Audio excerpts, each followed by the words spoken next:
আমি সবসময় মানুষকে আশার বাণী শুনিয়েছি, কখনো ভয় দেখিয়ে কিছু করা আমি সমর্থন করিনি, কিন্তু আজ আমাকে সেখান থেকে সরে এসে ভয়ঙ্কর কিছু কথা বলতে হচ্ছে।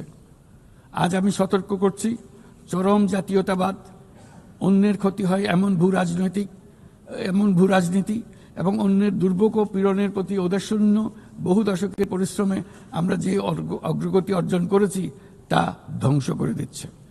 এর সবচেয়ে মর্মান্তিক চিত্র আমরা দেখেছি গাজায়।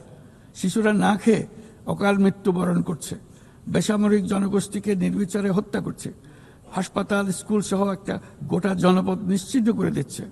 জাতিসংঘের স্বাধীন তদন্ত কমিশনের সাথে আমরাও একমত যে আমাদের চোখের সামনেই একটি নির্বিচার গণহত্যা সংঘটিত হচ্ছে।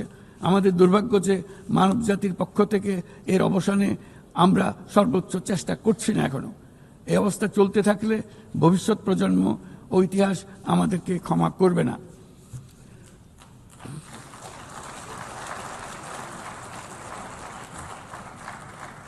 বাংলাদেশের জনগণ, এই বিশ্বের বিবেকবান নাগরিকদের পক্ষ থেকে আমি আবারও জোরালো দাবি জানাচ্ছি যে পূর্ব জেরুজালেমকে রাজধানী করে একটি স্বাধীন ফিলিস্তিন রাষ্ট্র গঠনের মাধ্যমে এই সমস্যার দ্বিরাষ্ট্রীয় ভিত্তিক সমাধান এখনই বাস্তবায়ন করতে হবে।